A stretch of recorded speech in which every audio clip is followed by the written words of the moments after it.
ये इंसानी फितरत है कि हम चीज़ों को लिमिट से आगे बढ़ाना चाहते हैं, और ये बात इंजीनियरिंग और कंस्ट्रक्शन की दुनिया में सबसे ज़्यादा देखने को मिलती है। इंसानों की बनाई गई इमारतें और क्रिएशंस हर शेप में आते हैं, लेकिन अगर आपका दिमाग भी मेरी तरह चलता है तो आप जानते होंगे कि साइज सबसे ज़्यादा अहम होता है। आसमान छूते स्टैचू, बड़े इंजन हों या फिर बहुत बड़ी शिप्स, आइए मेरे साथ जुड़ जाइए और हम आज की सबसे बड़ी चीज़ों की लिस्ट को साथ में बैठकर देखते हैं।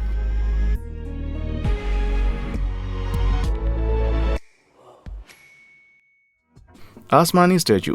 स्टैचू ऑफ लिबर्टी दुनिया का सबसे फेमस और सबसे ज़्यादा देखा जाने वाला स्टैचू है, लेकिन चौंकाने वाली बात तो यह है कि यह सबसे लंबी नहीं है। आप जानते हैं कि वेस्टर्न इंडिया के गुजरात स्टेट में एक स्टैचू है जो कि इससे भी 3 गुना ज़्यादा लंबा है। इसका नाम है स्टैचू ऑफ यूनिटी और इसको वल्लभ भाई पटेल को डेडिकेट किया गया है, जो कि आज़ाद भारत के पहले डिप्टी प्राइम मिनिस्टर थे। पटेल को रिपब्लिक ऑफ इंडिया में 562 स्टेट्स जोड़ने के लिए जाना जाता है। ये बहुत बड़ा काम था, लेकिन उनको श्रद्धांजलि देने के लिए बनाए गए स्टैचू के आगे वो कुछ भी नहीं है।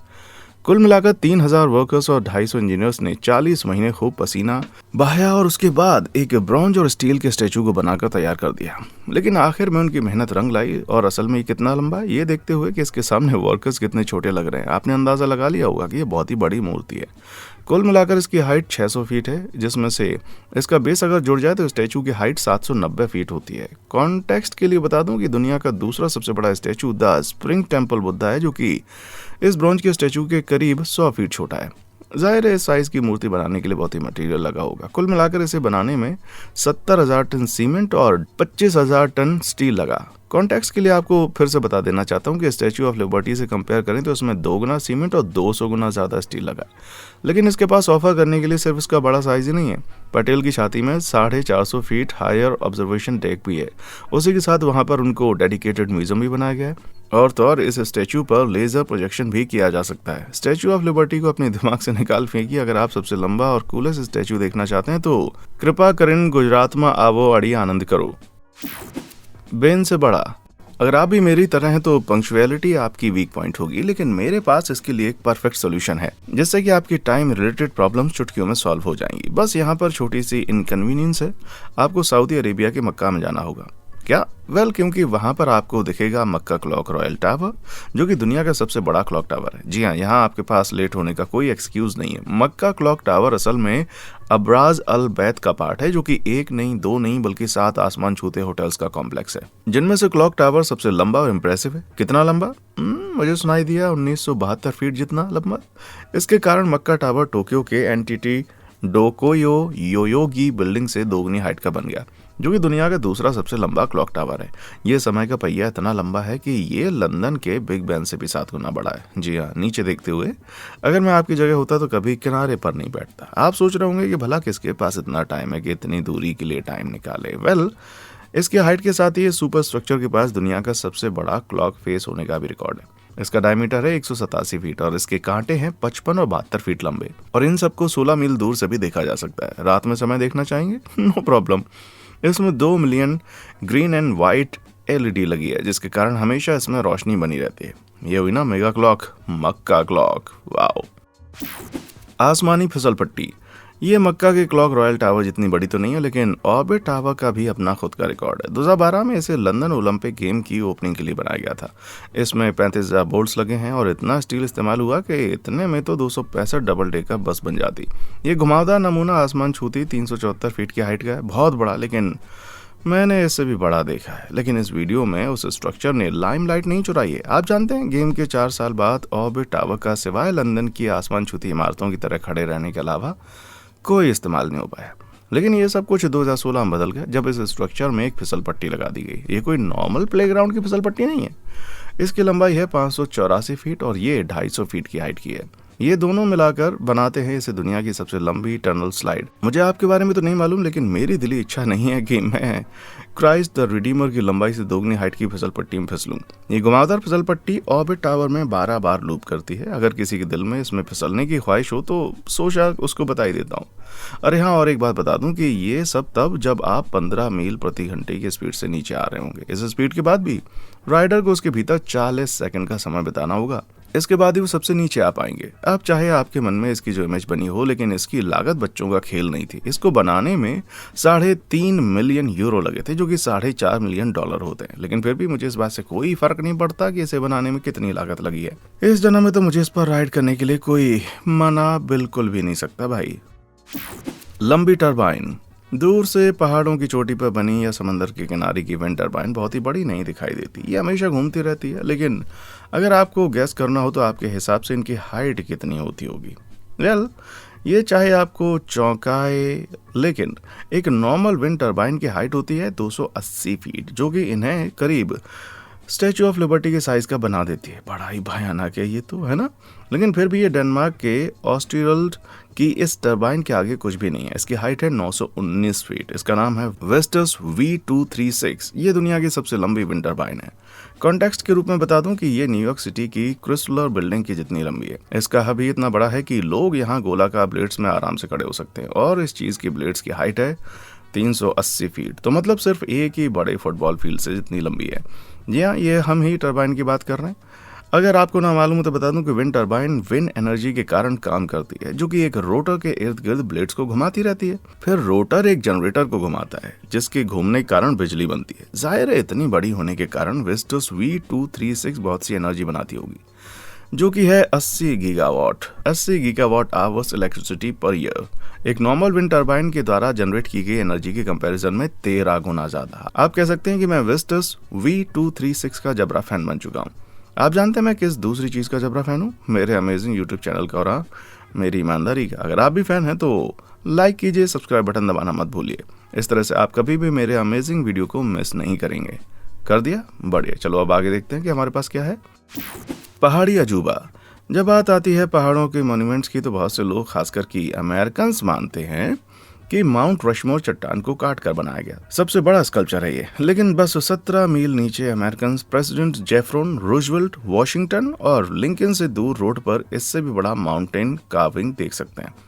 साउथ डकोटा के ब्लैक हिल्स में ये क्रेजी हॉर्स मेमोरियल है। ये मॉन्यूमेंट डेडिकेटेड है सरप्राइज क्रेजी हॉर्स को, जो कि 19वीं सेंचुरी के नेटिव अमेरिकन वॉर लीडर थे। अभी सिर्फ क्रेजी हॉर्स का मुंह का काम पूरा हो पाया, लेकिन 87 फीट की हाइट का होने पर यह प्रेसिडेंट रशमोर के हर सर से 30 फीट ऊंचा है। इम्प्रेसिव है ना?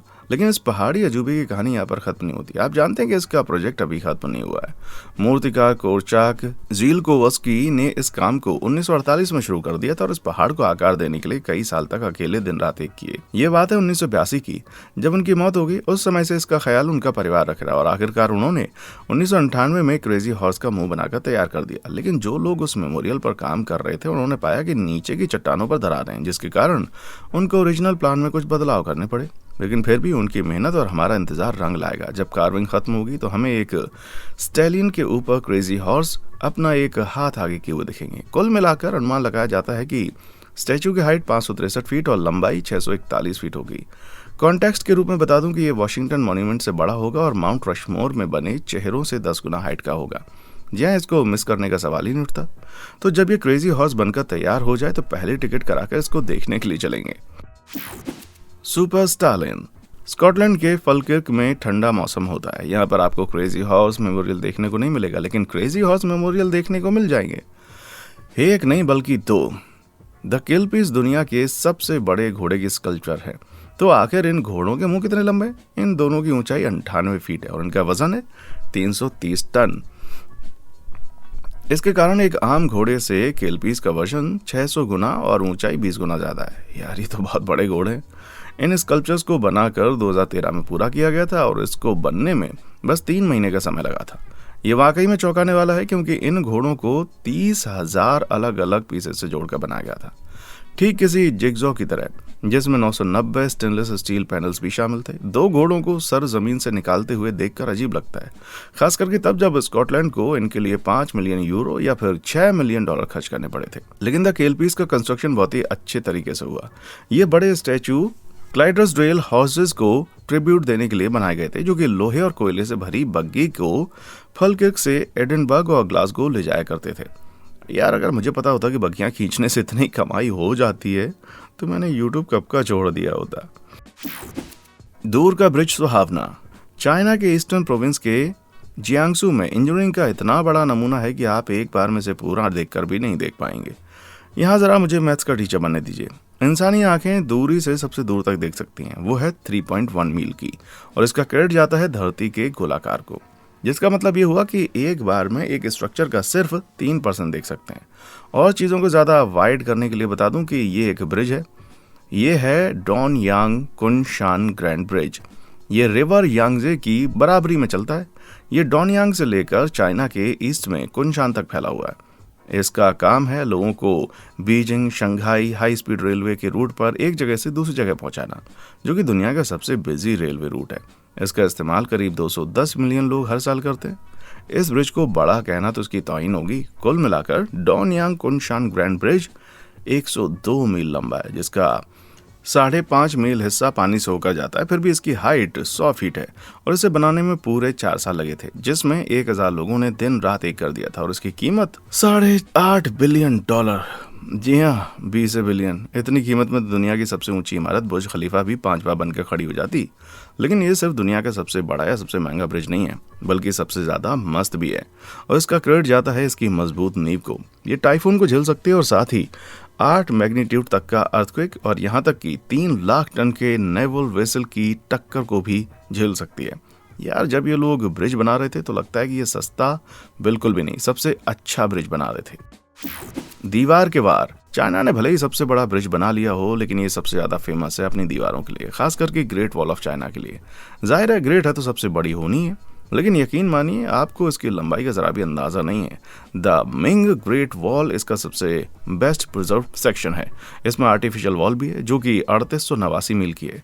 ये तो पूरे यूएसए की चौड़ाई से भी 1000 मील लंबी है। लेकिन जो बात आम लोगों को नहीं मालूम वो ये कि ग्रेट वॉल कई वॉल्स को मिलाकर बनती है, जिनकी कुल मिलाकर लंबाई है 13,000 मील। ये बात इसे इजरायली वेस्ट बैंक बैरियर से 30 गुना ज्यादा लंबा बनाती है, जो कि दुनिया की दूसरी सबसे बड़ी दीवार है। अगर जिंदगी में कभी आपका सर घुमा और आप पहुंच गए इस दीवार को पूरा का पूरा देखने, तो इसमें आपको खून पसीना एक करने वाले 5300 घंटे या फिर 220 दिन लगेंगे। मैं तो बस यही आशा करता हूं कि आप अपने साथ पानी की बोतल रखें। जाहिर इस लंबाई की दीवार रातों रात तो नहीं बन सकती। उस समय इंडिविजुअल किंगडम्स खुद को एक दूसरे से बचाने में लगे हुए थे, इसलिए उन्होंने अलग अलग रास्ते से आ रहे दुश्मनों के लिए दीवार बनाई थी। लेकिन जो दीवार आज हम देखते हैं उसका ज़्यादातर काम मिंग डायनेस्टी में हुआ था, जिसका समय था 14th और 17th सेंचुरी। तो इसका मतलब हुआ कि जितनी लंबी अलग अलग दीवारें हम आज देख रहे हैं, उन सब का काम करीब 2000 साल में पूरा हो पाया। अब क्योंकि ये इतने लंबे टाइम फ्रेम में बनी, इसीलिए इसकी कीमत का अंदाज़ा लगाना मुश्किल है। लेकिन यही बात मैं ह्यूमन कॉस्ट के बारे में नहीं कह सकता। कहा जाता है कि इसे बनाने में 4 लाख लोगों की जिंदगियां खत्म हो गई। अरे कुछ अफवाहें तो ये भी हैं कि जो लोग मरते थे उनको दीवार में चुनवा दिया जाता था। तो ना सिर्फ इसकी लंबाई में घूमने में करीब आधे साल से ज़्यादा का समय लगा होगा, बल्कि हो सकता है कि आप दुनिया के सबसे लंबे कब्रिस्तान के बगल से भी होकर गुजर रहे हो मेरे भाई। असली चिड़िया। चाइना ही एकमात्र ऐसा देश नहीं है जो कि बड़े बड़े स्ट्रक्चर बनाने में अपनी जान लगाए हुए है। मालूम पड़ता है कि इंडिया भी सिर्फ स्टैच्यू ऑफ यूनिटी बनाकर खुश नहीं था। आप जानते हैं साउथ इंडिया के केरला के जंगलों में इतना कुछ पड़ा है कि देखने वालों को 2 बार देखना पड़ता है। जटायु नेचर पार्क में आप एक ईगल का बहुत बड़ा स्कल्पचर देख सकते हैं। सही सुन रहे हैं आप। 200 फीट की लंबाई, 150 फीट चौड़ाई और 70 फीट की ऊंचाई इस चिड़िया को तो अपना बड़ा आकार देते ही हैं। अंदाजा लगाना चाहें कि ये कितनी बड़ी है तो इसके पास खड़े होकर इन काम कर रहे लोगों पर अपनी नज़र घुमाइए। इस बड़े से मॉन्यूमेंट पर काम करने पूरे 6 साल लग गए, जो कि बहुत लंबा समय रहा होगा। लेकिन ये सिर्फ एक स्कल्पचर नहीं है। जटायु के अंदर एक म्यूजियम, 6D थिएटर और यहाँ तक कि ऑब्जर्वेशन डेक भी है, जो कि चिड़िया की आंखों में है। ये जटायु का पुतला बहुत बड़ा लगता है, लेकिन मन में एक सवाल है कि क्यों? हिंदू माइथोलॉजी के हिसाब से जटायु एक ईगल था जिसने कि रावण के द्वारा माता सीता का हरण होते हुए देख लिया था। जब जटायु ने रावण को रोकना चाहा तो रावण ने चिड़िया का एक पंख काट डाला। हार कर भी ये जटायु पूरा वाकया भगवान राम तक पहुंचाने में सफल रहा। अब आप जानते होंगे कि ये स्कल्पचर ना सिर्फ दुनिया की सबसे बड़ी चिड़िया का स्कल्पचर है, बल्कि ये लेजेंड जटायु को भी रिप्रेजेंट करता है, जो कि एक तरह से औरतों की सुरक्षा और इज्जत को दर्शाता है। ये कहना गलत नहीं होगा कि ये बिना एक पंख वाला बाज ही एक असली हिम्मत वाला है भाई। टनल की नज़र।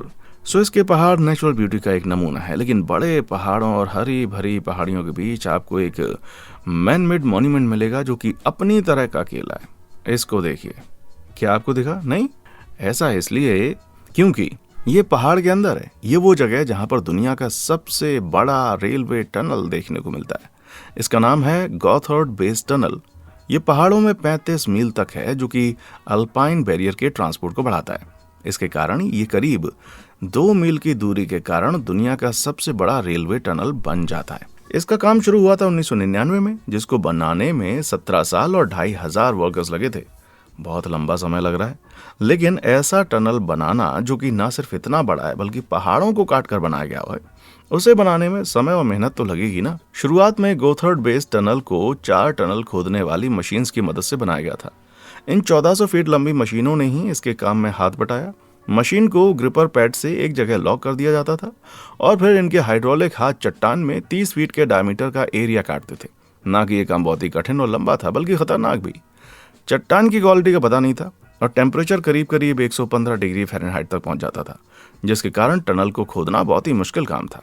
आखिरकार 2016 में दुनिया का सबसे बड़ा रेलवे टनल बनकर तैयार हो गया। जिस समय इसका काम खत्म हुआ था, उस समय तक इस $12 मिलियन के प्रोजेक्ट ने पहाड़ों से 31 मिलियन टन चट्टान को डाली थी। कॉन्टेक्स्ट के लिए बता दूं कि ये बुर्ज खलीफा के वजन से भी 60 गुना ज्यादा भारी है। ये कहना गलत नहीं होगा कि गोथर्ड बेस टनल का काम करना जमीन फाड़ कर रख देने वाला काम जितना मुश्किल था, या फिर कहूं कि पहाड़ तोड़ने जितना मुश्किल। पानी का मॉन्स्टर। अगर किसी भी चीज के नाम के आगे जायंट लगा दिया जाए तो उसका मतलब हो जाता है वो बहुत ही बड़ी होने वाली है। Giant squid, red giant, Andre the giant, और यही बात है हमारे अगले केस की पेशकश। पेश है आपके सामने सी वाइस जायंट। इसे 1979 में बनाया गया था। इस क्रूड ऑयल टैंकर को दुनिया की सबसे बड़ी शिप बनने के लिए 2 साल का मेकओवर लगा, लेकिन आखिर ये शिप असल में कितनी बड़ी थी? सी वाइस जायंट शुरू से लेकर अंत तक 1500 फीट की है। मतलब कि अगर इसे खड़ा करके रखा जाए तो ये एम्पायर बिल्डिंग से भी ज्यादा लंबी हो जाएगी। सी वाइस जायंट को इतना लंबा बनाया गया कि ये आज तक की समंदर की सबसे बड़ी शिप बन गई। इसने तो सुपर लॉन्ग बेटीलॉस क्लास टैंकर्स को भी 150 फीट की लंबाई से हरा डाला, ये दिखाने के लिए कि आखिर ये वेसल कितना ज्यादा बड़ा है। आपको बता दूं कि इसके सिर्फ रडर का वजन 230 टन है, जिसका मतलब हुआ 40 एडल्ट अफ्रीकन एलिफेंट जितना वजन। अब जाहिर सी बात है ये चीज कुछ वजन भी ढोएगी। वो वजन है 6,20,000 टन। इसका मतलब हुआ एक बार में इसे 4.1 million barrel crude oil transport किया जा सकता है। सी जायंट नाम का एक क्रूड ऑयल टैंकर भी बहुत बड़ा था, लेकिन ये चाहे दिखने में कितना बड़ा लगे, लेकिन ये वेसल पहले वाले से 150 फीट छोटा है और सी वाइस जायंट से 60,000 टन कम वजन उठा सकता है। लेकिन इस शिप का बड़ा साइज भी इसको बर्बादी की चपेट से नहीं बचा पाया। 1988 में इराक वॉर में जब ये ईरान का तेल लेकर जा रहा था तो इस पर इराक की फोर्सेस ने हमला कर दिया। पूरी शिप में आग और बर्बादी फैल गई और ये ईरानी समंदर में डूब गई। लेकिन सी वाइस की कहानी यहाँ पर खत्म नहीं होती। जब वॉर खत्म हुआ तो एक नॉर्वे की कंस्ट्रक्शन कंपनी ने इसको बचा लिया और रिपेयर कर दिया। इसका नाम बदलकर हैप्पी जायंट रख दिया गया। लेकिन ये खुशहाली दिन ज्यादा लंबे नहीं चले। 21st सेंचुरी आने तक शिप बहुत बड़ी लगने लग गई थी। तेल ट्रांसपोर्ट करने के लिए अब इसकी प्रैक्टिकलिटी पर सवाल उठने लगे और इतनी बड़ी शिप को मैनेज करने के भार का मतलब था इसका लॉस में ऑपरेट होना। 2010 में शिप को कबाड़ में दे दिया गया, लेकिन इसके पार्ट अलग अलग करने में सबको इसका असली साइज याद आ गया। सबके पसीने छूट गए। इस काम के लिए 18,000 वर्कर्स की जरूरत पड़ी, जिन्होंने इस काम को 1 साल में पूरा किया और इसी के साथ दुनिया की सबसे बड़ी शिप चली गई। अरे यार, मेरे टिश्यूज कहाँ हैं? मेरा मतलब अब हमारे पास अगला क्या जायंट मॉन्यूमेंट है, देखते हैं। विशालकाय इंजन लगभग दुनिया की सभी मशीनों को पावर सप्लाई करता है। और ये मैं यहाँ पर सिर्फ आपकी कार की बात नहीं कर रहा, जरा बड़ा सोचिए और बड़ा। सुपर टैंकर्स और क्रूज शिप्स के बारे में सोचिए। ये नॉर्मल कार साइज इंजन से नहीं चल सकते, बल्कि इनको बहुत बड़े इंजन की जरूरत होती है। ये है मैन 48/60 इंजन, अमेरिका में बनने वाले सबसे बड़े इंजन में से एक। अपने सबसे बड़े साइज में इसका वजन 240 टन हो सकता है, जो कि कार इंजन से 1200 गुना ज्यादा भारी है। लेकिन माना कि ये बहुत बड़ा है, लेकिन ये सबसे बड़ा इंजन नहीं है। ये है 1300 फीट लंबा एमा मैरिस्क। ये सी वाइस को टक्कर देती हुई एक कंटेनर शिप है। इस एमा मैरिस्क को ये पावर देता है ये वेटसील सल्जर RT फ्लेक्स 96C। बस इतना काफी है। ये बड़ी सी मशीन ही दुनिया का सबसे बड़ा इंजन है। ये 44 फीट ऊंचा और 90 फीट लंबा है। इसके साथ ही इंजन किसी 4 मंजिला इमारत के जितना है। ऊपर से इसका वजन है 250 टन, जो कि इसे मैन 48/60 से भी 10 गुना ज्यादा भारी बना देता है। असल सवाल तो यह है कि इस तरह के विशालकाय डीजल इंजन शिप्स को पावर कैसे देते हैं। Well, diesel engine combustion chamber में फ्यूल को जलाते हैं। इस बर्निंग प्रोसेस के कारण ही हाई प्रेशर बनता है, जिसके कारण इंजन के अंदर के सिलेंडर पुश होते हैं। इन सिलेंडर और इनके भीतर के पिस्टन्स के मूवमेंट से एक रोटरी मोशन होता है, जिसके कारण शिप का प्रोपेलर टर्न होता है और शिप पानी में आगे बढ़ती है। RT फ्लेक्स 96C की ये बात बढ़िया है कि ये ना सिर्फ दुनिया का सबसे बड़ा डीजल इंजन है, बल्कि सबसे ज्यादा पावर जनरेट करता है। ये बड़ा सा इंजन शिप को 1,07,000 हॉर्स पावर का इनपुट देता है। लेकिन ये आखिर है कितना इंप्रेसिव? अगर इसे कार के सबसे पावरफुल अनमॉडिफाइड प्रोडक्शन कार से कंपेयर करें जो कि लोटस एविजा है, तो RT Flex 96C 50 गुना ज़्यादा हॉर्स पावर जनरेट करता है। जी हाँ, अब मुझे फोर्ड डॉग्स इतनी भी बड़ी नहीं लग रही है ना। मस्त एयरक्राफ्ट। जब बात आती है सबसे बड़े एयरक्राफ्ट के खिताब की, तो आपके जहन में सबसे पहले बड़े बड़े पंखों वाले प्लेन, बड़े इंजन के साथ वाले जेट्स और बड़ी ब्लेड्स वाले हेलीकॉप्टर आते होंगे। लेकिन दुनिया के सबसे बड़े एयरक्राफ्ट के पास जो है वो इन सबसे अलग है। एयरलैंडर 10 यानी कि एयरक्राफ्ट की दुनिया के किम कार्दाशियन को हेलो कहिए। और ना सीरियस नोट, इस एयरक्राफ्ट को हल्के में मत लेना क्योंकि ये इंजीनियरिंग की कला का बेशकीमती नमूना है। ये करीब 302 फीट लंबा है। एयरलैंडर 10 British company hybrid air wheels ने बनाया था। ये 3 एडल्ट ब्लू व्हेल जितना बड़ा है। यहाँ तक कि एंटोनोव AN225 जो कि आज तक का बना सबसे भारी और पावरफुल प्लेन है, वो भी इस एयरलैंडर से 25 फीट छोटा है। लेकिन फिर भी हाइब्रिड एयर व्हीकल्स इससे खुश ना हुए। 2020 में इस व्हीकल को 5% बढ़ाने के प्रस्ताव के सामने रखा गया, जिससे कि ये 320 फीट लंबा बन गया। इसकी लंबाई के साथ साथ एयरलैंडर 10 के पास 2100 स्क्वायर फीट इनर स्पेस भी है, जो कि किसी भी कमर्शियल प्लेन जैसे कि बोइंग 737 से 2 गुना है। सवाल यह है कि भला इतना भारी एयर व्हीकल हवा में रहता कैसे? तो आपको बता दूं कि एयरलैंडर एक हाइब्रिड एयरक्राफ्ट है, जिसका मतलब हुआ कि ये अपना 40% लिफ्ट एयरोडायनेमिक्स से करता है, ठीक किसी एयरप्लेन की तरह, और बची हुई लिफ्ट स्टैंडर्ड एयरशिप्स में मौजूद हॉल की हीलियम से पता चलती है। लिफ्टिंग गैस एयरक्राफ्ट का वजन उठा लेती है, जिसका मतलब हुआ कि हवा में रहने के लिए इसे कम एनर्जी चाहिए। तो जब ये 11 टन का पेलोड उठाता है तब भी ये 5 दिन तक उड़ सकता है। कैसे मालूम था इतनी बड़ी चीज भी टैलेंटेड हो सकती है मेरे भाई, है ना। बड़ी मशीन। अगर आपको गैस करना हो कि दुनिया का सबसे बड़ा लैंड व्हीकल कौन सा है, तो ज़रूर आप किसी बड़े से डंप ट्रक के बारे में सोचेंगे या फिर किसी बड़े ट्रैक्टर के बारे में। लेकिन मालूम पड़ता है कि असली जवाब है बकेट व्हील एक्सकेवेटर। माना कि इसका पहिया ठीक किसी चेनसॉ जैसा है, लेकिन जो ये चीज़ काट सकती है वो है अर्थ। इस तरह की मशीन के साथ लगातार माइनिंग की जा सकती है। जैसे जैसे मशीन का पहिया आगे घूमता है, इससे जुड़ी बड़ी बड़ी बकेट्स घूमती हैं और मिट्टी को अपने भर लेती हैं और फिर उसे कन्वेयर बेल्ट में डाल देती हैं, जिसको बाद में हटाने के लिए डंप ट्रक्स में डाल दिया जाता है। और इन सब बकेट व्हील एक्सकेवेटर्स में भी सबसे बड़ा है बैगर 288। इसे 1978 में जर्मनी की एक कंपनी क्रुप ने बनाया था और इसी के साथ ये दुनिया का सबसे भारी व्हीकल बन गया। कुल मिलाकर इसका वजन था 13,500 टन। उसके ऊपर से इसकी लंबाई 720 फीट और ऊंचाई 315 फीट थी। कंपैरिजन के लिए बता दूं कि किसी नॉर्मल स्कूल बस से भी 20 गुना लंबा और 30 गुना ऊंचा है। मेरा मतलब है, जरा इसकी ब्लेड पर नजर डालिए। इसका डायमीटर ही 70 फीट है। बहुत भयानक लग रहा है ना। लेकिन क्या हो अगर मैं आपसे कहूँ कि बैगर का एक बड़ा भाई भी है। वेल, जर्मन कंपनी टेकरेफ ने बैगर 293 को 1995 में बनाया था। इसका वजन 16,000 टन था। इसी के साथ बैगर 293 एफिल टावर से 2 गुने वजन का बन जाता है। और तो इस चीज़ की लंबाई 740 फीट और ऊंचाई 320 फीट है। और इसी के साथ ये पहले वाली मशीन का बड़ा भाई बन जाता है। ये दुनिया का सबसे बड़ा लैंड व्हीकल है। इसकी इन क्वालिटीज़ को देखते हुए इस बात में कोई शक नहीं कि ये बहुत ही बढ़िया खुदाई करता होगा। बैगर 293 हर दिन करीब 2.5 लाख टन मिट्टी हटा सकता है, जो कि करीब 40,000 मजदूरों के बराबर के काम का है। वाह यार, कितनी बड़ी मशीन है। इस चीज़ का साइज देखकर मुझे लगता है कि बैगर 293 को देखना सभी के बकेट लिस्ट में होना चाहिए। मैं तो अपना देख लूंगा भाई। इसी के साथ अपनी तरह की सबसे बड़ी चीज़ों का सफ़र यहीं पर ख़त्म होता है। तो अभी आपको कितना छोटा फील हो रहा होगा, है ना। मजाक कर रहा हूँ। आपका फेवरेट कौन सा रहा, मुझे नीचे कमेंट सेक्शन में आकर बताइए। और हाँ, देखने के लिए शुक्रिया।